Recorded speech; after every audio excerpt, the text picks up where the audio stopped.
자, 지난주 설교를 기억하십니까? 레위기였죠? 번제.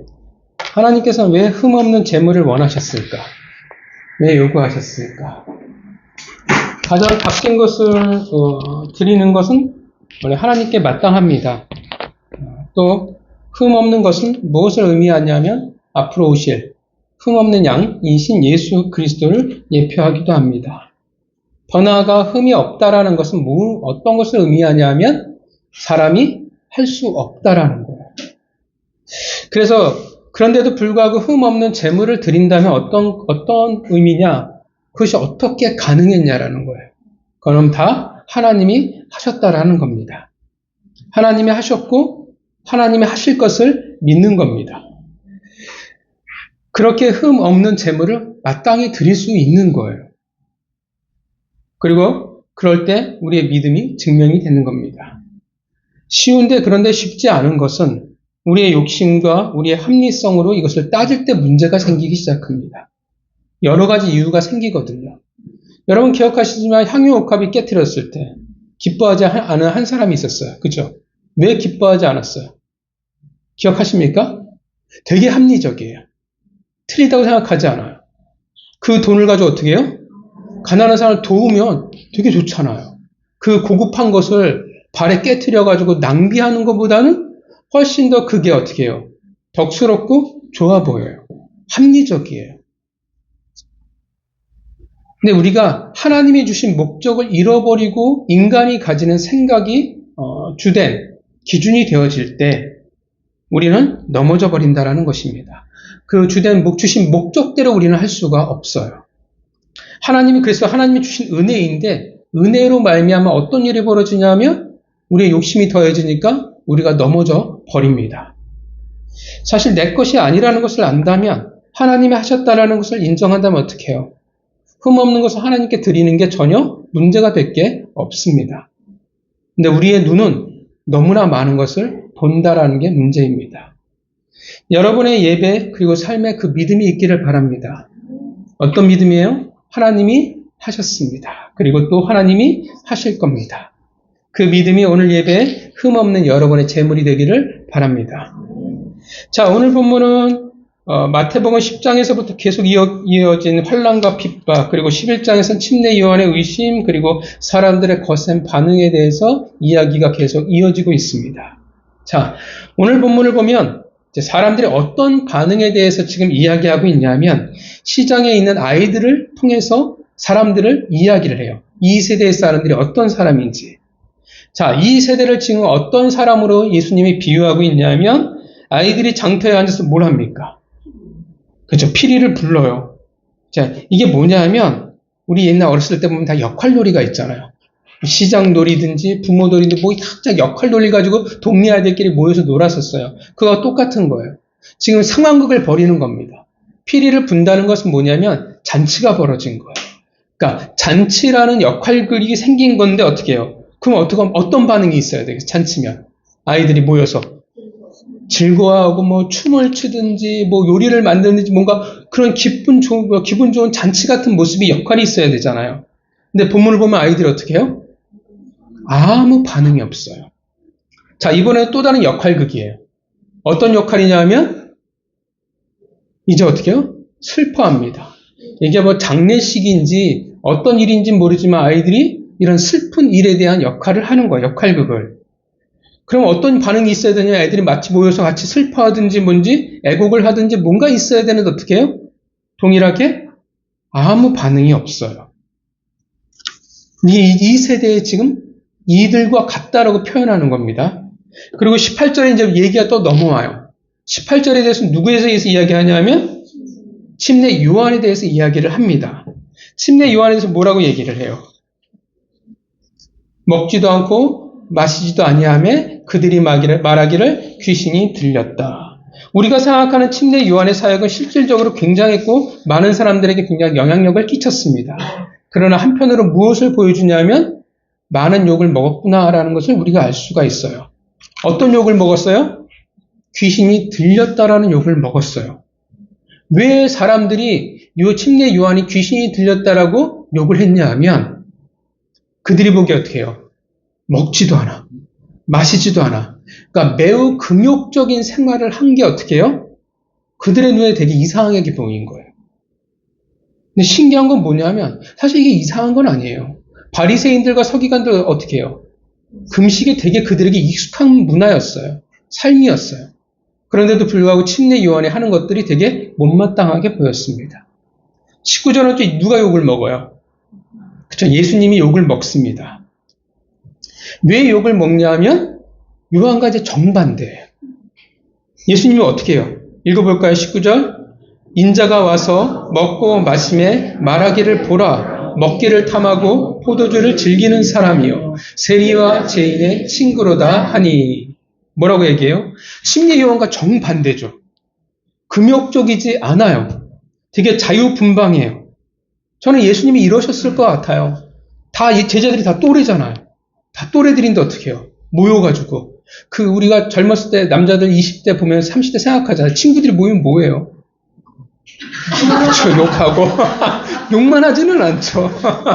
욕만 하지는 않지만 모여서 어떻게 해요? 라면 끓여 먹고 진짜 시덥지 않은 이야기하고 캠퍼스에서 보면 남자애들 모이면 진짜 저들 미쳤나? 라고 할 정도로 아무것도 아닌 거 가지고 웃고 떠들고 놀아요.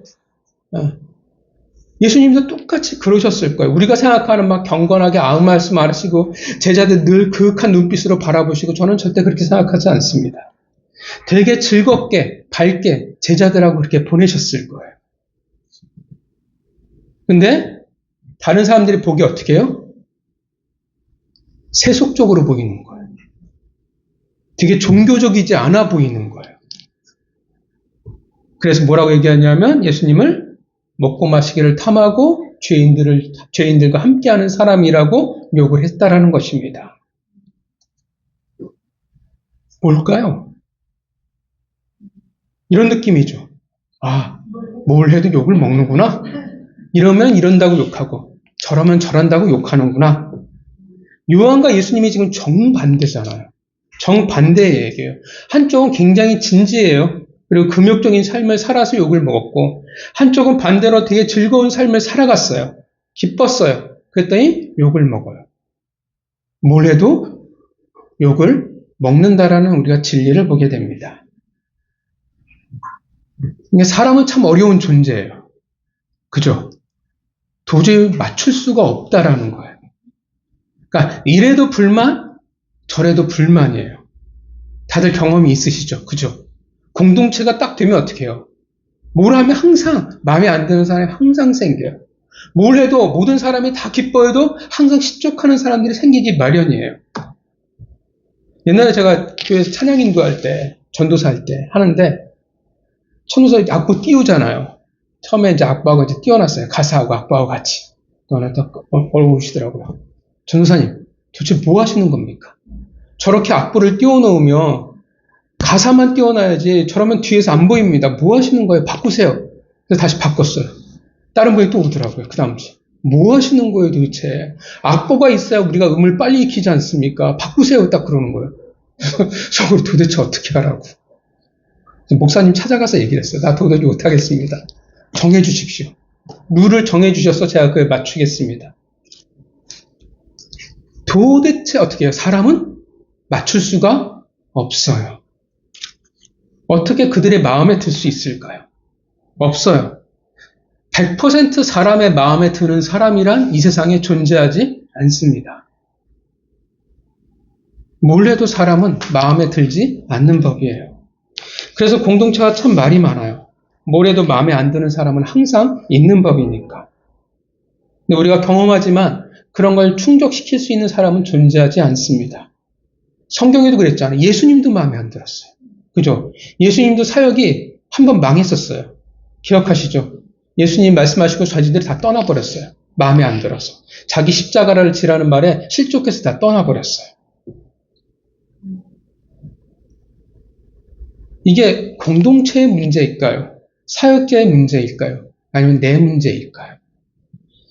자, 그런데 이 예수님과 요한의 이야기가 앞에 있는 시장에 있는 아이들과의 그 역할놀이와 무슨 상관이 있을까요? 이게 한 본문인데. 같은 본문이잖아요. 왜 이것이 한 본문일까요? 왜 이어질까요? 장터에서 슬피 우는 아이들은 누구냐 하면 침례 요한이에요. 자, 왜 슬프냐 하면 요한의 사역이 그래요. 요한의 사역이 뭡니까? 요한의 사역은 뭐였냐면 회개였어요. 근데 사실 그 회개를 위해서 그가 더 많이 선포하는 건 뭐냐면 심판이었습니다. 사실 모든 선지자들의 역할, 메시지가 다 그래요. 너희가 돌아와라. 돌아오지 않으면 하나님이 너희를 심판하실 거야. 이게 주된 선지자들의 메시지였습니다. 이게 요한의 메시지예요. 얼마나 메시지가 살벌했겠습니까? 죄에 대해서 지적하는 거잖아. 너희가 잘못했어. 너희가 나쁜 놈들이야. 너희 죄를 깨닫고 돌아와야 돼. 아니면 하나님이 너희를 다 심판하실 거야. 우리가 옛날에 이런 설교 되게 많이 들었잖아요. 마음이 참 어렵죠. 그죠? 죄에 대한 질책이 있었어요. 무겁기도 하고 무섭기도 한 메시지였습니다. 그래서 어떻게 하냐면 슬피 우는 아이들인 거예요.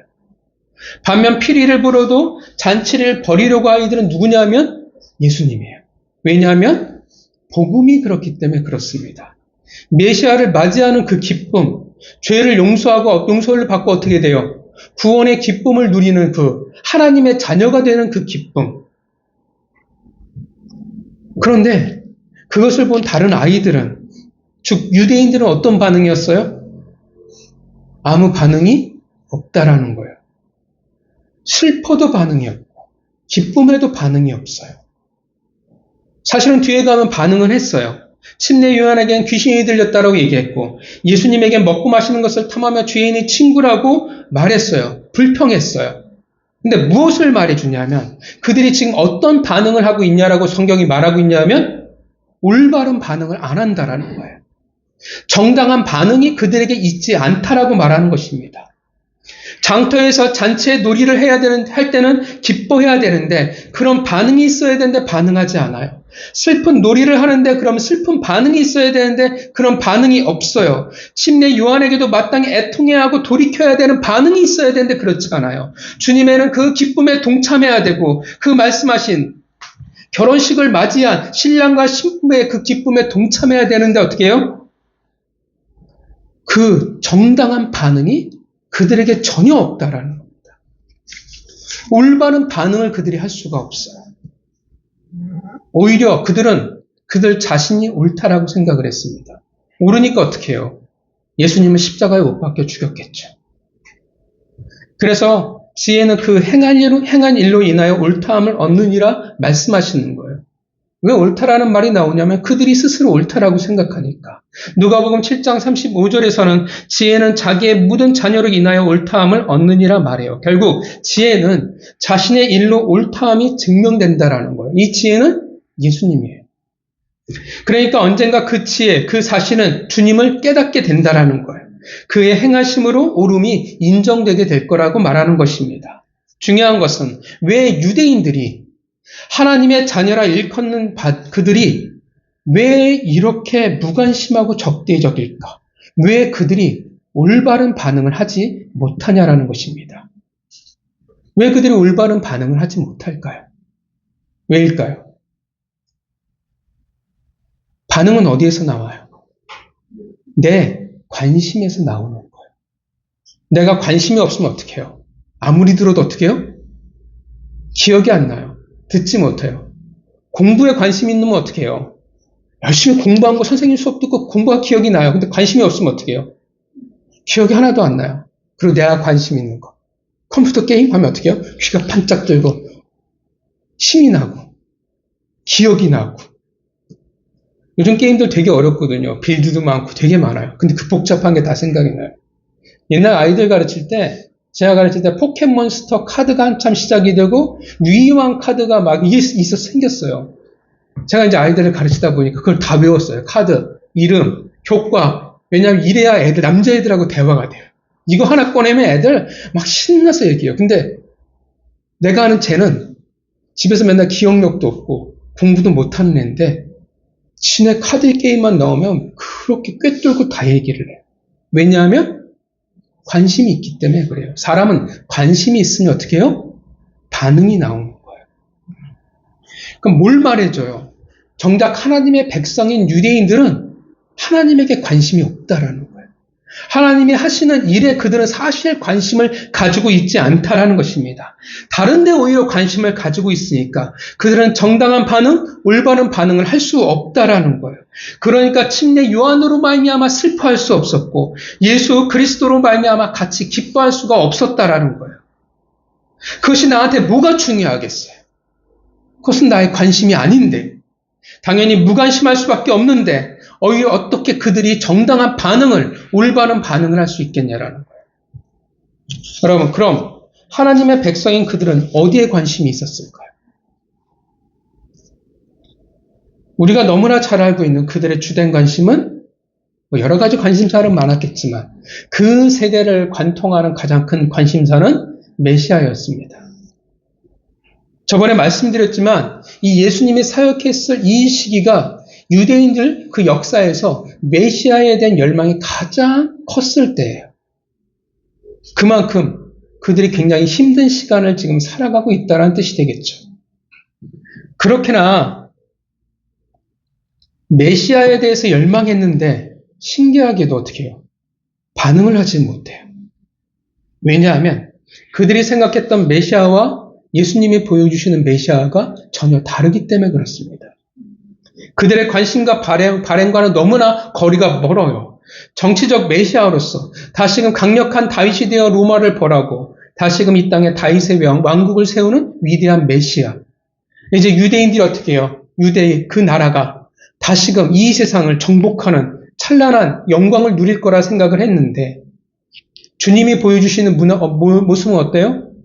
먹고 마시고 죄인들과 가까이 하는 그런 실망스러운 모습을 보인다라는 것입니다. 그러니까 사실 예수님은 그래서 유대인과 상관이 없어요.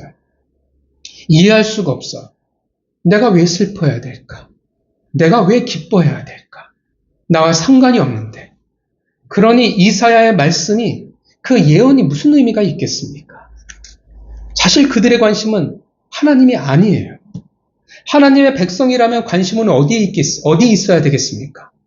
하늘에 있는 것이 당연해요. 그러나 그들은 메시아를 줄창 그들의 입술로 외치지만 관심은 어디에 있냐면 내가 살아가고 있는 이 땅이에요. 사실은 하나님이 아니라 나에게 관심을 두고 있는 거예요. 그게 그들에게 중요해요. 말이 좋은 정치적인 메시아지 사실은 뭡니까? 메시아를 동원해서 어떻게 해요? 내가 이 땅에서 잘 먹고 잘 살고 싶다라는 거예요. 오늘의 현실은 어떻게 해요? 로마의 지배를 받아서 세금을 뜯기고 그들의 통치 가운데 살아가는 억울함인데 꿈은 뭐예요? 내가 메시아를 통해서 이 세상의 정복자가 돼서 잘 먹고 잘 사는 것. 한몫하는 것. 그것이 그들의 관심사였어요. 그들의 바람이었어요. 그것을 우리가 뭐라고 이야기하냐면 신앙이 아니라 그것을 종교라고 이야기하는 것입니다. 종교가 왜 필요해요? 내가 원하는 것을 이루고 싶어서예요. 내세의 평안이든 현세의 복이든 내가 이루고 싶은데 내 힘으로 이루지 못하니까 어떻게 해요? 뭔가 초월적인 존재가 필요하니까. 그게 종교예요. 그러니까 하나님이 하시는 일에는 사실 관심이 없어요. 내가 잘 되는 것이 중요하고 내가 원하는 것이 이루어지는 게 중요해요. 그러니까 축복하면 뭐가 떠올라요? 내가 잘 먹고 잘 사는 것. 물론 이것도 축복이에요. 그런데 우리에게 가장 큰 축복은 뭡니까? 우리는 하나님과 가까이 다가가는 것, 함께하는 것이 우리의 가장 큰 축복이에요. 믿으십니까? 믿어야 됩니다. 이게 합당한 거예요. 그런데 그렇게 생각하지 않는다라는 거예요.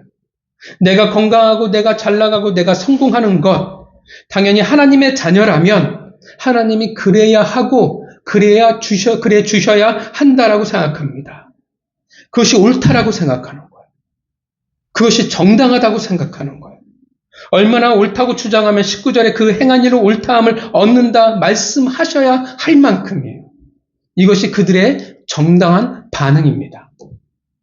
하나님의 백성이 하나님을 믿는 신앙이 아니라 하나님을 믿는 종교가 되어진다면 유대인들과 똑같아질 수밖에 없다라는 거예요. 하나님에게 우리가 정당한 반응을 할 수가 없다라는 거예요.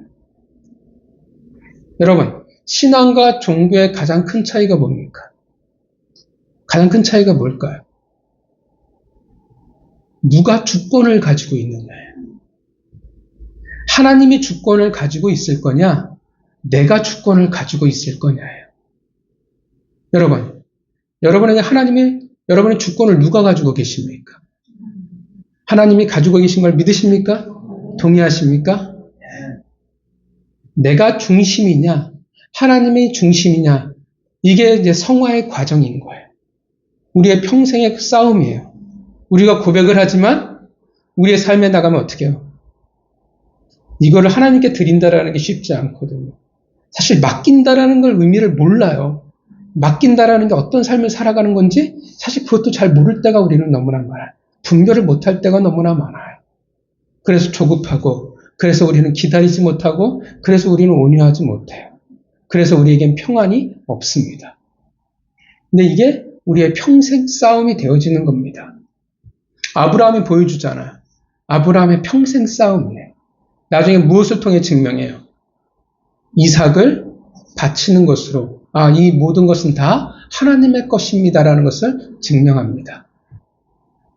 내가 중심이 된다면, 나를 위해서가 된다면, 하나님이 나에게 아무리 뭐라고 하시든 상관이 없어요. 누굴 보내셔서 나에게 말씀하셔도 상관이 없어요.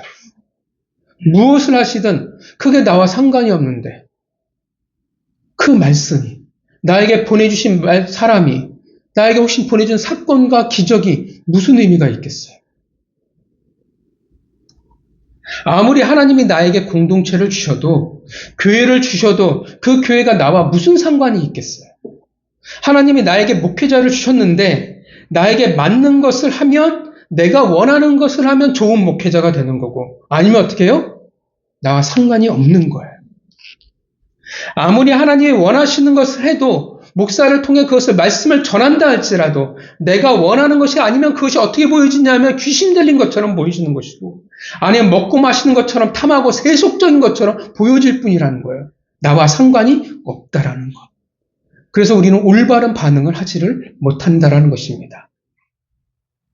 신기한 게 그래서요. 말씀을 전할 때 반응들이 다 제각각이 되는 거예요. 신앙을 지키려는 자와 종교를 지키려는 자, 하나님이냐 자기 자신냐에 따라서 말씀을 받아들이는 게 전혀 달라지기 시작한다라는 것입니다. 내가 중심이 되면 어떻게 되겠어요? 내가 지금 원하는 말씀을 내가 들어야 돼요. 내가 원하는 감동이 있어야 돼요. 근데 여러분 아시잖아요. 말씀은 여러분이 원하는 것을 듣는 게 아니에요. 믿으십니까? 말씀은 하나님이 원하시는 것을 내게 하시는 거예요. 내가 말씀을 선택하시는 것이 아니라 하나님이 선택하신 말씀을 일방적으로 내게 주시는 겁니다. 그 말은 뭐냐면 나의 동의가 필요가 없다라는 것입니다. 그래서 그 말씀이 어떻게 해요? 들을 때 짜증날 수도 있고 싫을 수도 있어요. 힘들어 죽겠는데 더 하라고? 나 할 만큼 했는데 또 하라고? 이렇게 받아들일 수 있어요. 괜찮아요, 그거는. 그러고 하면 되는 거니까. 나는 슬픈 게 싫은데, 나는 기쁜 게 싫은데, 나는 침례 요한이 슬픔이 싫고, 주님의 기쁨이 싫은데, 나는 관심이 그것이 없고, 나는 지금 당장 이것을 원하는데, 내 관심은 위로이고, 내 관심은 평안이고, 내 관심은 축복인데, 그게 아니라면, 그 말씀은 내게 주신 말씀이 아니라고 생각하는 거예요. 말씀은 골수를 쪼갠다고 하잖아요. 말씀의 섬세함이기도 해요. 그리고 어떻게 해요? 말씀은 아픔이 되기도 하는 겁니다. 말씀이 여러분 골수를 쪼갠다고 생각해 보세요. 얼마나 아프겠어요. 말씀은 여러분 상처를 때로는 받기도 하는 거예요. 그게 정당한 겁니다. 그래서 하나님의 주권 아래 말씀은 내 무릎을 쳐 복종하는 겁니다. 그게 신앙이잖아요. 그런데 내가 너무 중요한 거예요. 내가 너무 옳아요. 오직 관심이 내게 있으니까 뭘 해도 불만이 생기는 겁니다. 뭘 해도 듣지를 않아요. 누구인가에게는 은혜의 반응이 되는데 누군가에게는 강팍함이 되어질 뿐이라는 것입니다. 종교라는 게 꼭 세속적인 관심사, 내가 잘 먹고 잘 사는 것, 막 그런 것에만 관심을 가진다라는 게 아니에요. 내가 중요할 때, 내가 옳다고 생각할 때도, 내가 기준이 될 때도 마찬가지라는 것입니다. 그러면 신앙이 참 재미가 없어져요. 왜 재미가 없어지냐면 경험이 없거든요. 여러분, 뭘 경험을 해봐야 재미가 있잖아요. 그죠? 내가 공부를 할 때 어떻게 해요? 내가 이렇게 공부를 했더니 성적이 올랐어. 아, 이렇구나라고 재미가 있으면 어떻게 해요? 더 공부를 하는 거예요. 여러분, 모든 관심사 다 마찬가지예요. 내가 이걸 알아갔을 때, 이렇게 되면 이렇게 연결되는구나. 이렇게 되면 재미가 붙어요. 경험이라는 게 생겨요. 근데 왜 신앙이 마냥 지겹냐면 경험이 없어요. 듣는 건 많은데 실제 내가 하나님에 대해서 경험하는 것들이 없다라는 것입니다. 뭘 경험을 해봐야 내가 재미가 생기고 뭔가 내가 담대함이라는 게 생길 텐데 하나님으로부터 오는 것을 내가 경험하지 못하니까 재미가 없어요. 기도도 그래요. 우리가 하나님한테 서운할 때가 정말 많습니다. 이건 정상이에요. 그죠? 나는 하나님한테 기도하는데 서운한 게 없다. 빨리 천국에 가셔야죠. 성자께서 왜 이 땅에서 머물고 계십니까? 부하 빨리 승천하셔야죠. 그런 사람은 존재하지 않습니다. 그런데 왜 그럴까? 우리가 실력이라는 것을 쌓아나가기 원한다면 생각해 봐야 돼요. 뭐가 있냐면 나의 관심과 하나님의 관심의 차이가 있을 수 있다는 거예요. 나의 관심이 그분의 관심과 다를 수가 있다는 거예요. 내가 바라보는 것과 하나님이 바라보는 것이 달라서 어떻게 해요? 내가 못 알아먹을 수 있다는 것을 우리가 생각해 볼 수 있어야 돼요. 관심이 다르다는 뜻은 내가 올바른 반응을 할 수 없다는 뜻이 되거든요. 하나님이 말씀하셔도 그 말은 내가 듣지 못할 수 있다는 뜻이 되어집니다. 우리는 늘 말씀드리지만 기본으로 깔린 것에 관심 있는 것에 우리는 반응하기 때문에 그래요. 응답을 안 하시는 게 아니라 내가 사실은 외면하고 있는 것이 될 수 있습니다. 그럼 어떻게 해야 돼요? 여러분, 요한을 바꿔야 될까요? 주님을 바꿔버려야 될까요? 하나님이 진짜 내 관심이라면 내가 바뀌는 것이 맞지 않겠습니까? 신앙은 내가 원하는 것을 이루기 위해 택한 수단이 아닙니다. 하나님은 내가 이 세상에서 잘 살기 위한 정당함이 될 수 없습니다. 그래서 내가 바뀌어야 되는 거예요. 아시잖아요. 하나님은 안 바뀌어요. 죽어라 안 바뀌어요. 이스라엘 백성이 하나님 앞에 불평하고 불만하고 깽판을 쳤지만 어떻게 해요? 결국 광야 40년을 통해서 바뀐 것은 하나님이 아니라 그들 자신이었어요. 제가 하나님한테 이 길을 가면서 군대 복귀하고 다시 신학교를 가면서 하나님한테 기도드렸던 게 하나님 조건. 저 설교하지 말게 하십시오. 설교하기 싫습니다. 강대상 죽어도 시키십니다. 두 번째, 개척시키지 마십시오. 저는 문서 사역이나 기관 사역을 하고 싶습니다. 그럼 설교도 안 하고 교회를 안 세워도 되니까. 그런 줄 알고 저는 신학교에 복귀하겠습니다. 네. 하나님은 변하지 않고 제가 변했습니다. 하나님은 변하지 않아요. 당신이 말한 대로 이루어 나가실 뿐이고 시간을 얼마만큼 잡냐는 다 우리의 몫이 되는 거예요. 4년을 둘 거냐, 40년을 둘 거냐, 100년을 둘 거냐는 각자의 이제 몫이라는 겁니다. 그런데 하나님은 바뀌지 않습니다. 그래서 어떻게 해요? 투덜거리고 짜증낼 수 있어요. 화를 낼 수도 있어요. 하나님한테 삐질 수도 있어요. 그런데 결국은 내가 바뀌어야 된다는 그 사실 앞에 내가 서 있어야 된다는 사실을 기억하시기를 바랍니다. 내가 달라져야 돼요. 그래야 정당한 반응을 할 수 있습니다. 그래야 그분이 원하는 것을 할 수 있고 그래야 내가 경험할 수 있는 거예요. 누군가 기적이 일어나서 내가 벌써 신앙을 경험하는 게 아니에요. 내가 삶을 살아가면서 내 삶에 간섭하시는 하나님을 만나야 경험해야 내가 달라지는 겁니다. 여러분, 그분이 우리의 관심이 되어야 합니다. 그래야 그분이 원하시는 정당한 반응을 우리가 할 수 있습니다.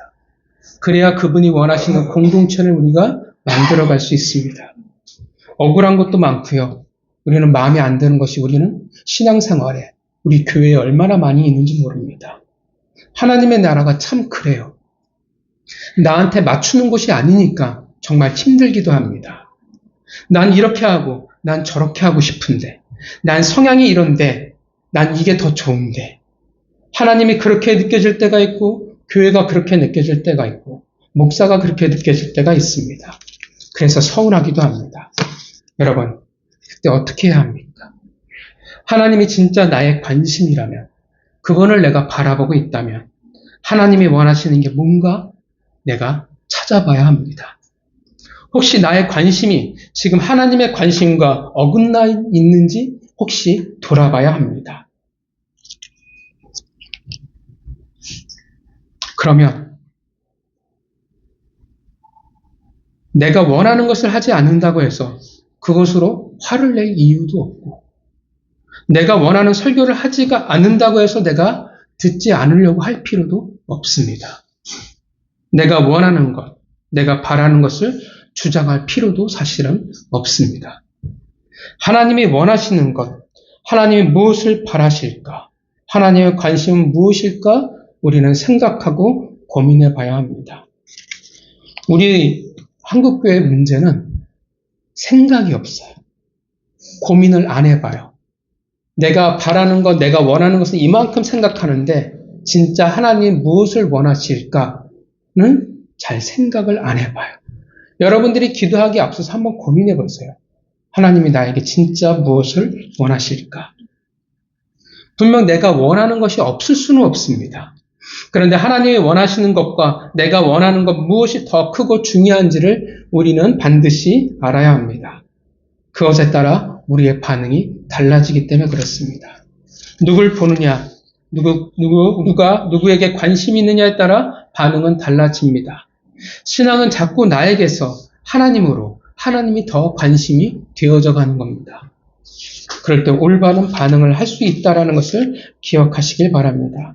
반면 하나님이 아니라 내가 먼저가 되어진다면 우리는 올바른 신앙, 건강한 신앙을 가질 수가 없습니다. 그리고 올바른 반응을 할 수 없을 것입니다. 마치 본문의 아이들처럼 슬퍼하지도 기뻐하지도 못하게 될 것입니다. 올바른 반응이란 하나님의 것을 내가 누리는 겁니다. 그렇다면 여러분, 하나님의 것을 내가 누린다면 우리가 얼마나 더 많은 것을, 얼마나 더 풍성한 것을 우리가 누리며 살아가겠습니까? 그 하나님의 기쁨과 하나님의 슬픔에 우리가 동참한다면 우리가 많은 것을 경험하지 않겠습니까? 얼마나 많이 우리가 하나님 앞에 성장할 수 있겠습니까? 하나님께 우리가 더 많은 관심을, 그리고 하나님을 바라봐야 합니다. 어떻게 해야 돼요? 어떻게 해야 우리가 올바른 반응을 할 수 있어요? 나를 바꾸면 돼요. 내가 꺾이면 돼요.